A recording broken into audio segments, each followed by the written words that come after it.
What's up, y'all? Welcome to the Trent the Truth Show. I'm your host, Trent the Truth. Whatever you're doing, wherever you're listening from, I really appreciate you tuning in. Please make sure you like and subscribe to our YouTube channel and podcast. It's going to be Trent the Truth anywhere you search, social media, Instagram, TikTok, wherever you look, it's Trent the Truth. Real quick, today's episode is brought to you by Budgets and Bundles. Do you need quality household items that don't cost a lot? Do you enjoy bulk shopping and prices? If you do, then Budgets and Bundles is the store for you. Everything you will find in the dollar store and more. Toiletries, laundry supplies, candles, fragrances, small appliances. Give us a call. Give us a visit at 1608 Sibley Boulevard, Calumet City, Illinois, 60409. We're open Monday through Friday, 9 a.m., 6 p.m. Saturday, 9 a.m., 4 p.m. Closed on Sundays. Again, that's Budgets and Bundles, 1608 Sibley Boulevard, Calumet City, Illinois.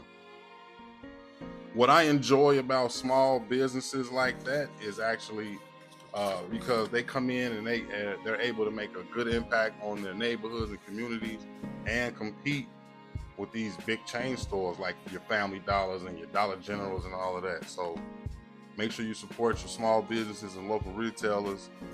Budgets and Bundles is the store for you. And just like I always make sure I tell people, if you want to advertise your business, you want to sponsor an episode, hit me up. If you got any questions, comments, or anything you want me to address, email me, TrentTheTruthShow@gmail.com. Again, TrentTheTruthShow@gmail.com. If you want to donate to the cause, our Cash App is TrentTheTruth88. Make sure you put the $sign in the front. What we got for y'all today? You know, we always try to make sure we put together a good show. We keep our word of the day going. We got the shot of the day going. We got our tips. And we got a pretty good topic today, so we want to make sure we keep it spicy. Still getting love, man, and I wanted to just make sure I thank you guys. I'm still getting a lot of love, and I appreciate that. So we gonna keep the show going. What we got going today,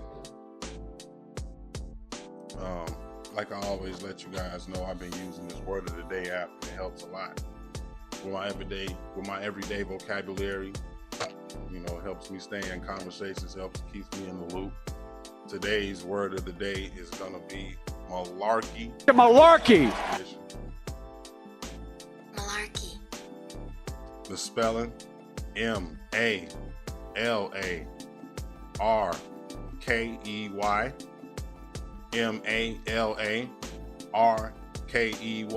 Malarkey.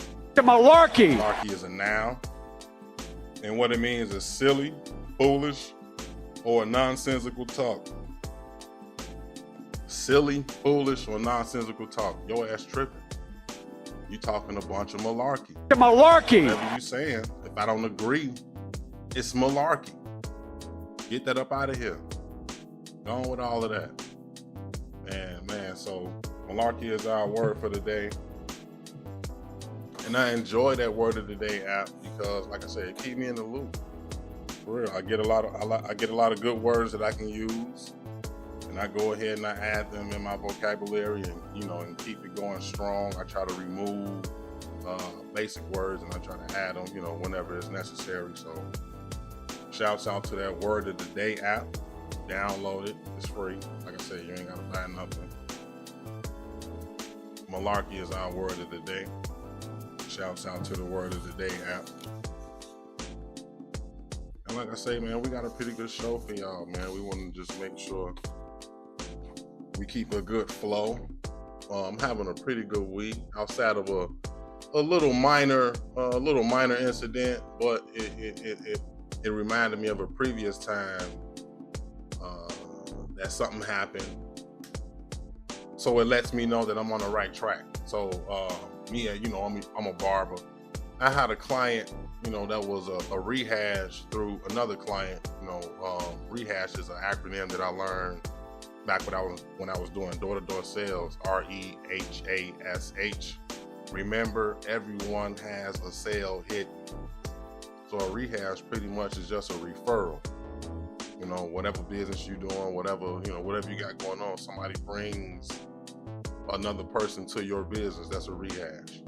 So I had a rehash client, and this was some old, a client I really shouldn't have been cutting in the first place, which is why I just want to make sure I tell y'all all money ain't good money. But this was I was doing a favor for somebody, and cut his hair, and the Negro didn't pay. I'm not gonna hold you up. I'm not gonna hold you hostage. I'm not gonna give you a hard time. A lot of payments these days is electronic. So, you say you're gonna cash app, you're gonna Zelle me. All right, cool. I'm not gonna, if I get it, I do. If I don't, from you, I know I'm gonna get it on the back end some kind of way, because karma works like that. You just don't fuck over good people and think you're gonna get away with it. So I don't really try to wrestle with with people with transactions and haircuts and shit like that, because I know I'm gonna get it on the back end, and plus I love cutting hair. If you need, if you hurt me and you down like that, all you gotta do is just holler at me and we gonna work it out. But for some reason, this young fella decided he wanted to skate on the haircut. All right, man. I'm gonna let some time go by. I'm gonna give you a call. All right. You don't answer. I'm gonna pretty much put it together. I know what's going on. I'm not even finna wrestle with you, bro. You go ahead. You can hide that. I already understand that's who you are. Simple motherfucker like this, running out on haircuts. And see, in the area I'm in, I understand that good barbers like myself aren't everywhere. So you probably gonna need me again before I need you. But at the same time, you blew it. But it reminded me of a time I used to be in transportation. I used to drive cabs. It reminded me of a time where I had a passenger run out on the fare. It was New Year's Day. I remember it. I had just had my first son, and he was born in November. So when he was born, I gave up the rest of the year. Like, I didn't do nothing for the holidays. Didn't kick it Thanksgiving. Didn't kick it Christmas. Didn't go out for New Year's. So I slept in. But what I told myself I was going to do was get out New Year's Day and do some driving, because a lot of times there was going to be some drunk people. People was going to be getting their car towed for being drunk, and they was going to need a cab. So I went out for that. The very first ride, I picked up somebody maybe close to downtown Chicago, somewhere near, and they had to go to a south suburb. Almost like a 45, 50-minute ride. And on the meter, it's a lot of money. So maybe the ride came out to about, I want to say it was like $46, $47.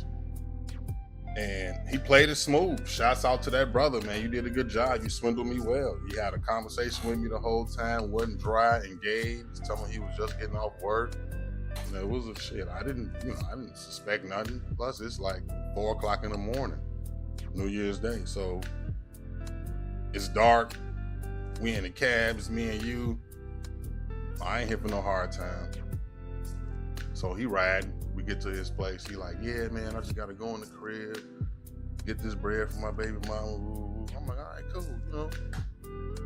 The way we jailed the ride, shit, I don't think you finna get out on him. So he going now. 3-4 minutes come out. 3-4 minutes go by. He don't come out. So I said, I'm like, all right, well, I don't know, maybe he got to do a little bit. I don't know. So I give him about maybe 5 more minutes. He don't come out. So now at this point, Shit, I put it together. I know what it is. So I go on and leave. I chalk it up. You got me, cuz. All right, Happy New Year. But that day, I made $700 as a cab driver. And that was pretty good. In about 6 hours span. Because I was done by like 11 o'clock. 7 hours. I went out at 4. Came back about 11 o'clock. 11 o'clock, my day was over. But I had a great day that day because of that.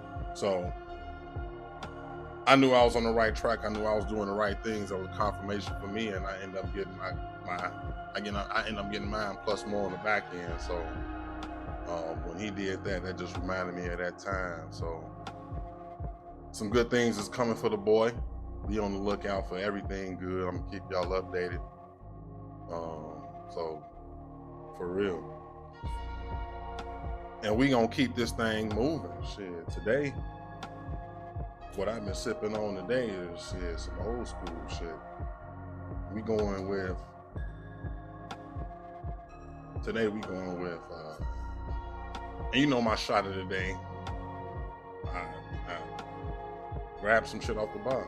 Sometimes shit, I'm drinking whatever a client want to drink, and that's really what I do. Client want to have a shot with me, I drink whatever they want to drink. I don't discriminate.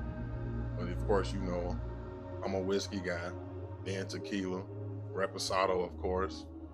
But shit, whatever I want to have, I'm gonna have. So I do the shot of the day.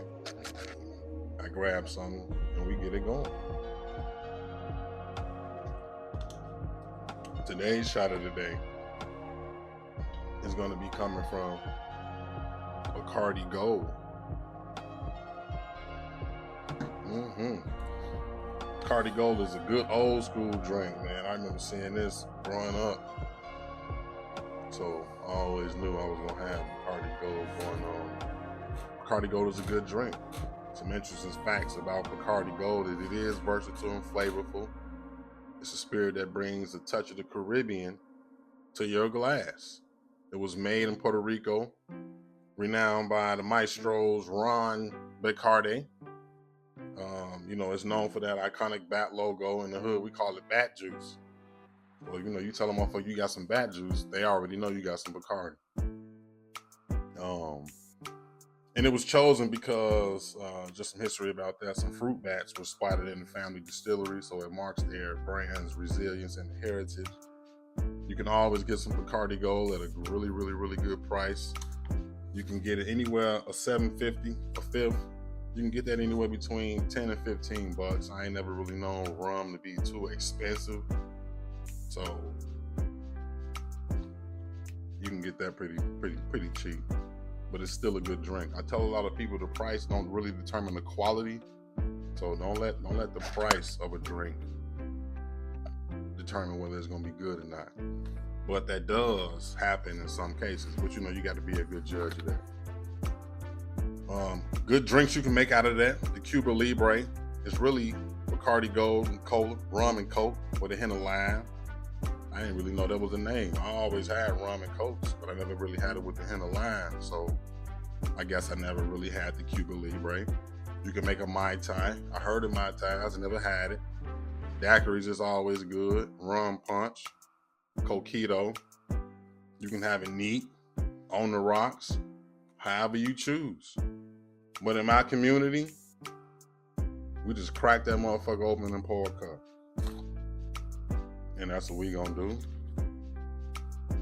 Really don't know what you having, but wherever you at, go on and pour you one. Whatever you doing, wherever you at, I don't know what time it is, but it's 5 o'clock somewhere.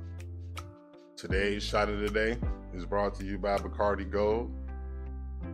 And we all said, cheers.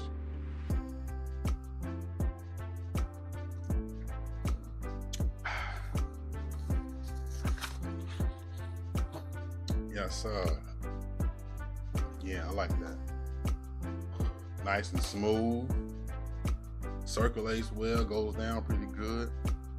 they get you going, especially if you know you got a nice cigar or something else, some 420 going. Bacardi Gold is our shot of the day. Shouts out to Bacardi Gold. Get you a bottle. Moving on. You know how that's going. I always try to find some tips to give and share with my people to make sure we stand conscious in some kind of way, make sure we stand informed in some kind of way, getting a difference of opinion, understanding things from a different way. These tips today, sometimes they're my own thoughts, sometimes I see things that inspire me and I want to share them, but it's all a part of Trent's tips. Today we coming in with tip number 1. And this is a saying that I always had wrong. The correct saying is this: the blood of the covenant is thicker than the water of the womb. The blood of the covenant is thicker than the water of the womb. So growing up, we always knew it as blood is thicker than water. And when we said that let us know that shit, we gotta ride with our family. Our family is it takes precedence. Everything that we got with the people that's just born into the name that we have, it comes in front of the friendships we make. But I was today years old when I found out that we was always saying that saying the wrong way. The correct saying is the blood of the covenant is thicker than the water of the womb. And when I found out the meaning, it made perfect sense to me. The blood of the covenant, the friends you make, the friends you come in contact with, those bonds that you know you form, the likelihoods, the brotherhoods, everything that you have in common with a person, and you call them friend, and you know that they're a real friend and a true friend. Those covenants right there, that takes over with family. That's thicker than that. The water of the womb. What's the womb? When a baby is born, what happens? Oh, my water broke. Yeah, that blood is thicker than that water, but we was always saying it wrong. See, the thing about family, and I love my family, I really do, but I didn't pick them. Sometimes they get on my nerves. You know, for real, but they family. That's my brother, that's my sister, that's my cousin, that's my niece, that's my nephew, that's my mom, that's my dad, that's my uncle, that's my aunt, that's my family. I gotta ride with them. Well, at least that's what I was thinking at first. Because it's situations, so it'd be a lot of situations where you don't get along with your family. And it'd be a lot of situations where you blow good friendships because you had to ride with your family over that friend. When that friend was right the whole time, when that friend was trying to tell you what was good for you, or when that friend, you know, was done wrong, when you know the friend was right. But in the past, you know, you had to make that decision of just, oh yeah, I gotta ride with my family, I can't turn on my family. We were saying it wrong. The blood of the covenant is thicker than the water of the womb. Them bonds, them friendships, wherever you make them at, it's thicker than the family you just inherited. I just knew y'all was here. And that's cool. I love them. But them bonds that I create, them 10, 15, 20-year friendships, those hold weight too. Don't forget that. The blood of the covenant is thicker than the water of the womb. Tip number 2. Stop complaining, because you're going to wish you had these problems later. Stop complaining, Joe, for real, because you're going to wish you had these problems later. A lot of times when we complain about the shit we got going on in our lives, we almost act like this is the end result. Like this is where we're going to end up. This is it for us. This is the end of the road, this is the end of the train. Well, we don't think nothing's going to change. And we start just complaining, or we just give up, or we just move like we don't got nothing to look forward to. But what we don't understand is this is a marathon. And the way today looks may not be the way tomorrow looks. For real. So you gotta know that the situation you in now is not the end. Especially if you got goals for yourself, especially if you see yourself in different places. If you planting the right seeds at the moment right now, so that way in the future you can have good things. If you invested, if you just saving your money, whatever you're doing, if you're making those steps to have a good future, know that the situation that you're in right now is going to get greater. And just like they say, more money, more problems. As shits get greater, you already know more problems going to happen. To whom much is given, much is required. You want more. You want to see yourself in bigger places. So you got to understand that you're going to have bigger problems. And when them bigger problems come, you're going to wish you had the problems you're complaining about right now. So it really ain't no sense of complaining at all, especially if you're running a marathon.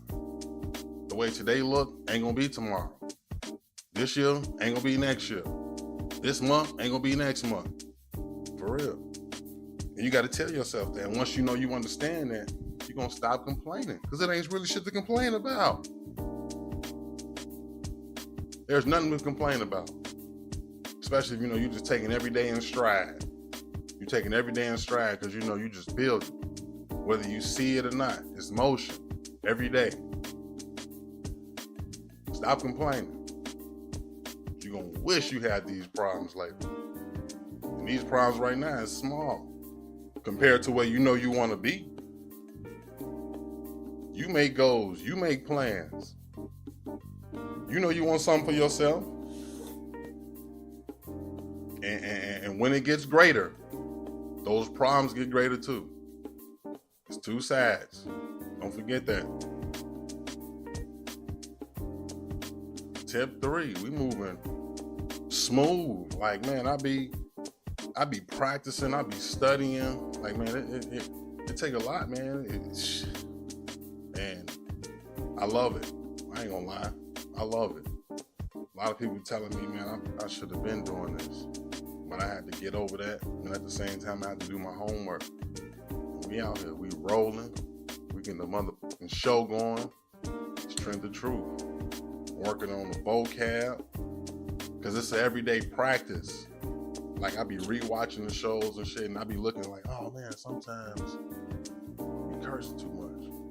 But sometimes I be like, man, fuck that. They be wanting to hear that shit.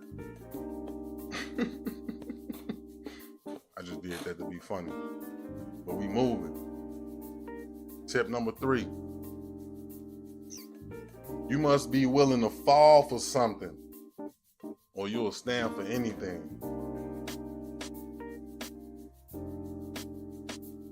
You must be willing to fall for something, or you will stand for anything.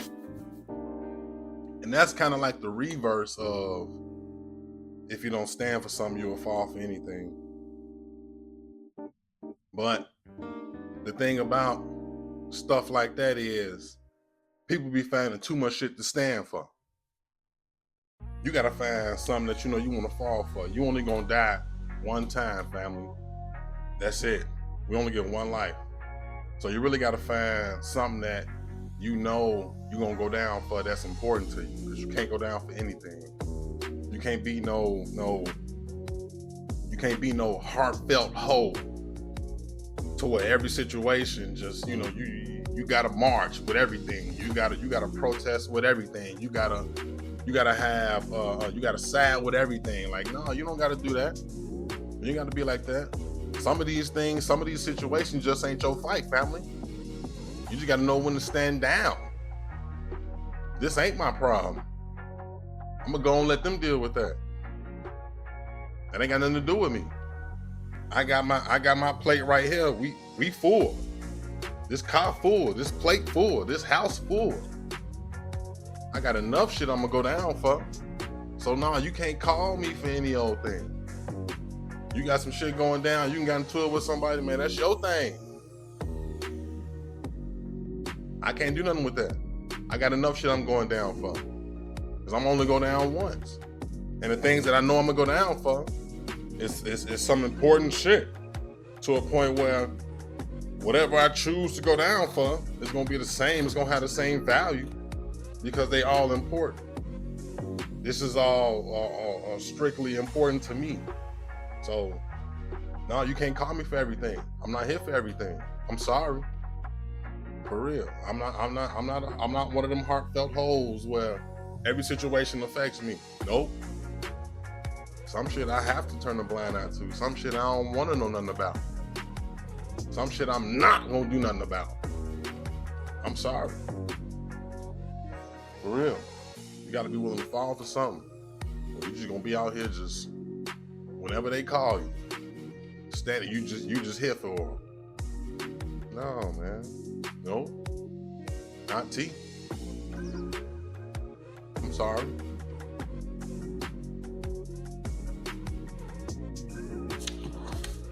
Moving on. I was watching Vampire in Brooklyn the other day. Funny ass movie. Good cast. Who we got in now? Eddie Murphy, Angela Bassett, John Witherspoon, rest in peace. Kadeem Hardison, a few other good actors. But what I wanted to lock in on though was that church scene with Preacher Paulie. Preacher Paulie was a motherfucker. In that scene, he talked about duality. How there's two sides to every story. How you really can't appreciate the good days till you had a bad day. You don't appreciate the light till you've been in the dark. Almost like they need each other to exist. Making us believe we needed the bad. The man went as far as calling it necessary evil. And of course, we know it's a comedy movie, but it made me want to play devil's advocate. What's that? I want to play both sides. I want to purposely be the antithesis. So let's tap into the other side and explore the whole idea of necessary evil. Because what is it? Besides, of course, an oxymoron, let's qualify it though. Of course, necessary evil. Of course, we know that don't make sense. But let's qualify it though. Let's try to make it make sense for a moment. Necessary evil is it's the idea that you got to do something morally wrong in order to get a greater good, in order to get a result you want, or in order to avoid a situation getting worse. It don't necessarily make the actions good, but it justifies it under the circumstances, in a sense.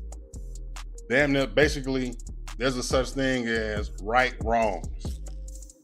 But why is that necessary? Where do we know this shit occurs at? We know sometimes it's a must in relationships, friendships. It's unfortunate.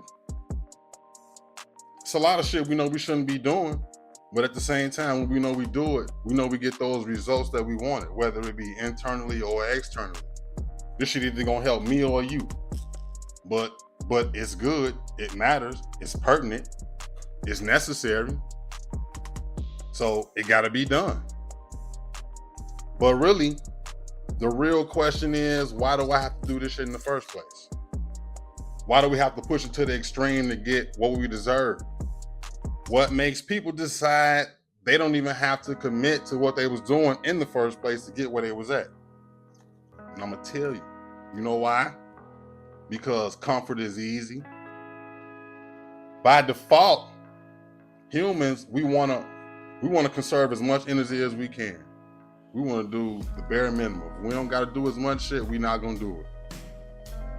But I mean, we tell ourselves it's shit. For what? If I can get by, then I'm good. Especially if it ain't no incentive. If I don't see a direct benefit, or if it ain't no consequence, then shit, I'm good. I'm gonna give a bare minimum effort. If I don't get in trouble, If I don't get no reward, man, good luck with that energy. Good luck with that effort. Move on. But what does that breed though? Bullshit. Because we kill off the initiative of even wanting to do stuff by saying stuff like, that ain't my problem. I'm good. I got mine. I got paid. So it make a motherfucker feel alone. You feel neglected a lot of time. It makes you wanna change the shit. You wanna repurpose that energy. So now, shit, what do we do when you feel like you gotta self-soothe, when you feel like you gotta handle problems on your own? What do? That's when it bursts that evil. What happens? We get side pieces. You'll be surprised at the demographic of people that don't mind being a bonus. Like, for real. It's crazy. But you'll be surprised. And it makes us tell ourselves it's necessary. What else? Friendships. We suspend those friends. We stop answering the phone. We slow the text back. We check out at work. We don't really give a damn how shit get done. Whether we do it or not, we don't care who do it, whether it get finished. We don't care. We become a shell of ourselves, and it starts to show. But does this get us the results we want? That's the question. Hell yeah. Hell yeah. More times than not, it does. Because when you decide you want to explore the opposite side of the right path and put those relationships and put those friendships to the test, when you got to place a motherfucker feet to the fire, then that's when you know you succeeding in making them understand that they're replaceable. So now what happens? Now we get different behavior. Oh, now you see me. Now you hear me. Now you see the work I'm done. Now we see the behavior changing. What do we see changing? Now he doing the things that he wasn't doing to maintain the relationship. Now he on top of shit. Now y'all going out more. Now he buying you things more. Now he paying more attention to you. She doing all the necessary things that she wasn't doing in a relationship. Now you getting all the sex you asked for. Whichever kind of sex you asked for. Sometimes you ain't even gotta ask for it. You getting good food, good treatment, respect. Now all of this stuff is going on. Now you're getting 40 hours. Now they respect your PTO when I put it in. Now all of a sudden they want to bring you in the office. Now they want to discuss raises. All of this because I done had to get grimy, so to say. But for what though? Why do I got to do this in the first place? Because see,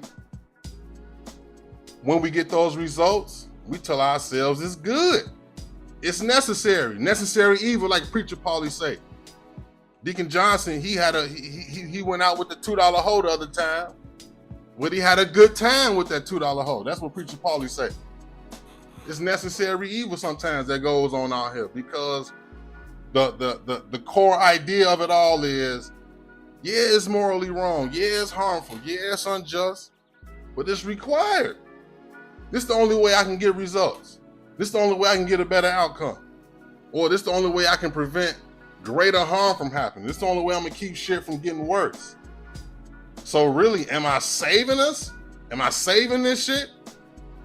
Because if I don't do this, then I don't stay. Then we ain't cool no more. Then I'm just gonna resign. Yeah, it ain't starting to seem so evil now, is it? So you gotta look into that. Yeah, it's unfortunate that we gotta do it, but look at it. You wanna call it, it's oxymoronic to say, but it's necessary evil. You call it evil, I call it necessary. Especially when you know it causes, especially when you know you get when you get more overall happiness, when there's less suffering, then it's justified. That's what you tell yourself. That's what you believe. That's what we go with. This is what I see. This is starting to make sense to me. This is the pure math. When I do the necessary evil, then the math start to make sense. Everything start to add up. So I tell myself it's good, whether it's wrong or not. It's necessary to me. But see, we test shit up at because what we do is we tell ourselves it's a good idea. Don't forget that we playing devil's advocate. And we really shouldn't be. We're just exploring this side. This is just the side that, what if I did this? Why do I have to do this? What makes me do this? Even though all of those things are wrong and we get those results, we playing devil's advocate and we know we shouldn't be. So we got to be careful when we know we be trying to justify evil. You be trying to justify evil out here, that's when you start to mess up. That's when you make your mistakes. Sometimes, you get caught up. You get fired. Or that friend, shit, maybe you lose the good friend. Maybe the problem was you that time. See, it's all an illusion sometimes, but sometimes you got to make sure you're making the right move. When we try to justify evil, when we try to justify our wrongdoings, our inactions for that matter, you end up, you kind of fall into a slippery slope. You fall into a slippery slope because once you start to justify that evil, you go on a whole rampage. You go on a whole rampage. It becomes so easy to justify that evil. It's just like telling a lie. Once you tell one lie, you got to tell another one, then another one, then another one, and you look up. You can tell a whole pack of lies. See, that's the thing. You got to be careful when you want to try to make sense of this bullshit. But even though you've been getting good results, you're going the wrong way. Just think about it like when you in traffic. Traffic slow down a lot of times. What people do, they get on the shoulder of the road, want to try to ride up the shoulder of the road, just think, oh yeah, I'm gonna get ahead this little bit. I don't want to sit in traffic. I don't want to do what I should be doing. I want to get on the side. And then what happens though? Sometimes it happens. Sometimes it works. Sometimes it works, and we tell ourselves because it worked the one time, I can do it again. Sometimes nothing happens to our tires. Sometimes we don't get pulled over. Sometimes another motorist don't jump out in front of us to try to block us off or hate on us. But see, it's just like anything else. You get caught, or you don't get caught one time, you're gonna get caught the next time. So the next time, even though it didn't work a couple times before, this next time, you bust a tire, or you get mic'd, you get pulled over. Police pull you over riding on the shoulder of the road. Now you got a couple $100 ticket because you've been doing some shit you ain't had no business doing. So you got to look at it that way. Yeah, it worked before. Yeah, I felt it was right. Yeah, I felt it was cool. Yeah, I felt it was necessary. So I continued to do it. I kept it going. I continued, so I didn't think nothing was wrong with that. So I kept skating. And that'd be our problem, you give them an inch, they're gonna take a mile. Especially when they don't even know that they've given an inch. When you just stealing miles, you gonna skate till you get caught. Then when you get caught, a lot of times you don't be sorry for what happened. You be sorry you got caught. And it's with every decision we make. So it's like, shit, you tell those lies, now you can tell the whole pack of lies. Now you gotta stand on them. Now you gotta remember. And be lucky remembering lies, shit, especially if you done had you a couple cocktails, or you done had you a couple smokes. Yeah, good luck with remembering those lies. It's gonna be hell. Now you losing integrity. Now you becoming somebody you don't even recognize. Now you becoming somebody you hate. Labeling your evil as necessary, it really is when you want to be 100 with yourself, when you want to be real with yourself. When you label your evil as necessary, that ain't really shit but a convenient excuse to be cruel or to have some kind of control over whoever you doing the shit to. And that's what it's about. Why you doing that? Same shit, just trying to make yourself feel good. And it really don't work because regardless of the outcome, it's wrong. Like I said, we playing devil's advocate, even though we know we shouldn't be. We exploring Preacher Paulie. He said evil is good. Evil is good. You know, he talked about shit, how we got here. For real. It's a lot of laws that we put ourselves under, especially with religion. We put ourselves under laws. And shit, we break them all the time and we tell ourselves they good. I don't really know who gonna marry a virgin. It's crazy. So, you know, you kind of want to make sure you get to know who you with your own way, outside of whatever the textbook that you follow says, in order to find out who you want to really spend your life with. It's necessary evil. I'm gonna break this law just to find out what's really going on. I have to do this, or whatever you want to call it, whatever you want to put it on. It's necessary. But what do we learn from this though? What do we learn from what we call necessary evil? The shit is really a moral trap. You can't fall for that. You can't fall for that. You can't rationalize your wrongs. You can't justify the wrongs. You can't tell yourself, I know I don't got no business doing this, but I'm right any kind of way. That's not it. So when we know we label necessary evil and we think it's justified, what it really is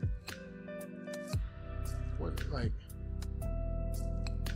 it's a failure of imagination. It's a failure of imagination. It's like a sign that you ain't really looking hard enough for a good option. You ain't trying. You just looking for the first route out. You quitting early. Whatever it is that you feel like you want to go against the grain for, maybe you're not trying hard enough. Maybe you're not applying yourself, Smokey. For real. Maybe it's not their fault. Maybe it's all on you. But you don't want to do the work. You don't want to accept where you wrong at. You think she the problem. You think he the problem. Because you're not looking in the mirror of your damn self. So you telling yourself shit, it's somebody else. You think your boss wrong, but your ass coming in late.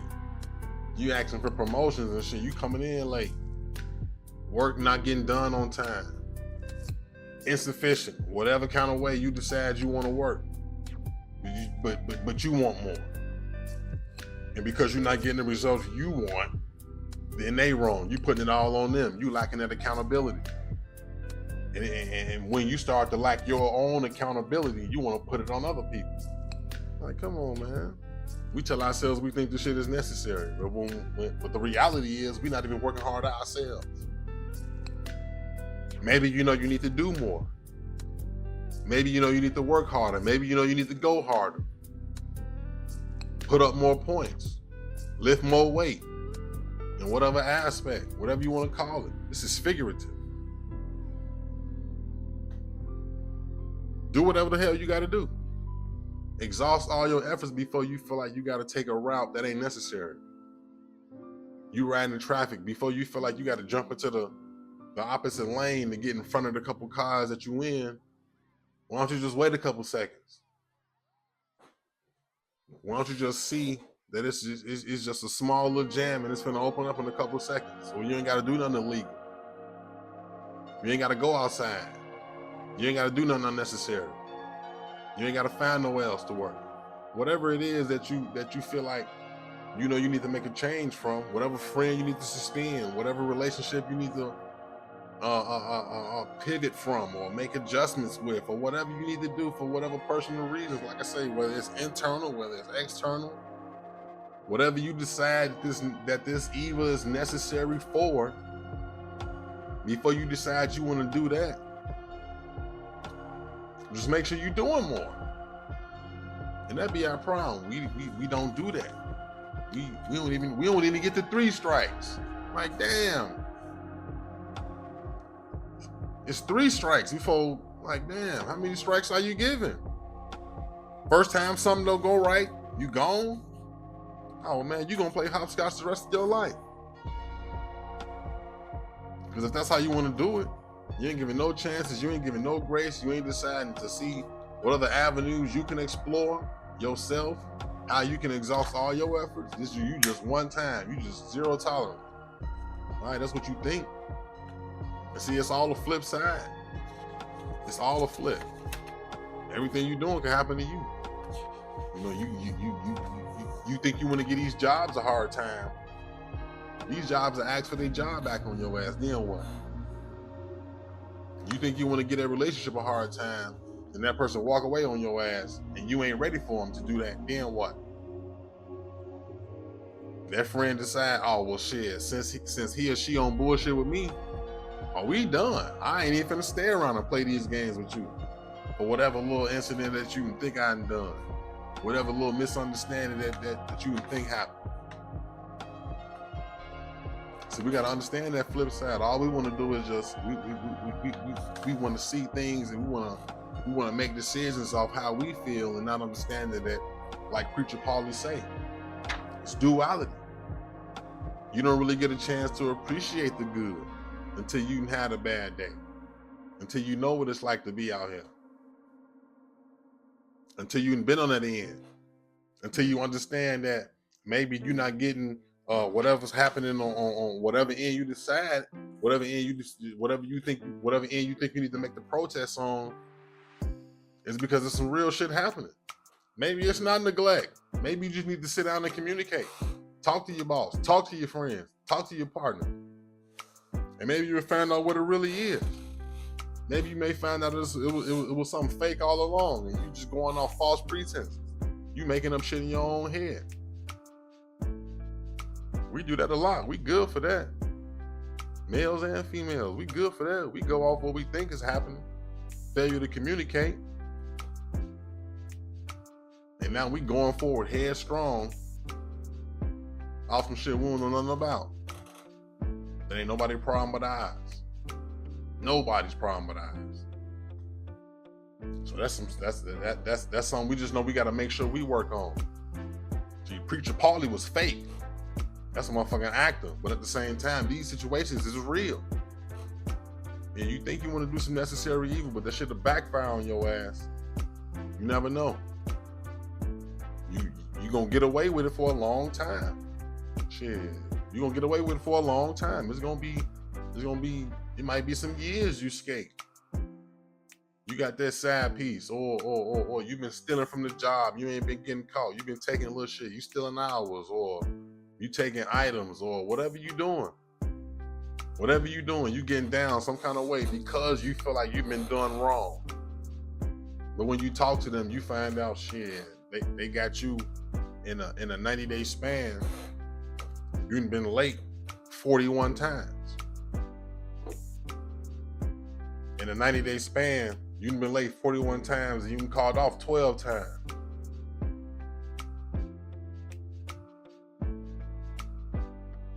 In these relationships, I done slowed down on what I'm doing because you've been slowed down on what you was doing first. You showed me that there wasn't no need to keep going. So I'm giving you what you've been giving me. But at the same time, now that when you see your mirror, now it's a problem. Now you want to react. Now you want to see how it feels, and now you want to make decisions and move accordingly. But at the same time, you moving wrong. You moving wrong. That's what you got to understand, Preacher Paulie. Yeah. It might be necessary sometimes, but the shit is evil. Hey, call it what you want. But make sure you're doing the things you need to be doing on your end first before you want to get out here and think you moving righteously with those wrong decisions you making. Some cases it might be a such thing as right wrongs. It may be. But you fuck around and get caught, and then you lose that partner, you lose that job. They found out your ass been stealing, or they didn't let you accumulate enough. They been found out you was fucking around. Yeah. They ain't give you your raise. So you've been taking shit. They've been watching you take shit. They let you get up a legal amount. Now your ass grass. Preacher Paulie.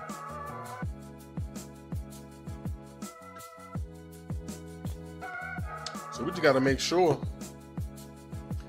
You gotta make sure that shit, when you gotta make sure you're being thorough, you gotta make sure you're being decisive, you gotta make sure you're being realistic in the decisions that you're making, so that way you can begin to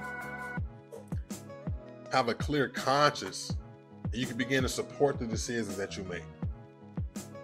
Like, you know what I'm saying? Be thorough, do the job, exhaust all your efforts. Make sure it is what you think it is before you decide to react. Because you could be moving wrong. You could be moving out of turn. And that be a lot of times, that's when we make our mistakes. Moving out of turn. So instead of doing that, do your homework. A through Z. Communicate. Whatever. Have those meetings. When they ask you a question, what's wrong, tell them. Instead of just deciding you're just gonna do your own thing, you're gonna self-soothe because it didn't work before. It worked last year. It worked yesterday, so I think it's gonna work every time. That ain't the case, cuz. What we think is necessary, and it might be, because what's necessary is subjective. We all have some things in our lives that we feel like we have to do. We all have some things in our lives that we feel like is not necessary. And the things that you might feel like is necessary, I don't. The things I might feel like is necessary, you don't. And vice, you know how this shit go. You know how it go. But all of it ain't necessary. What we think is necessary, when it really comes to evil, it really isn't. Or is it? Necessary evil. You never know how it goes. Sometimes you gotta explore. If you ask me,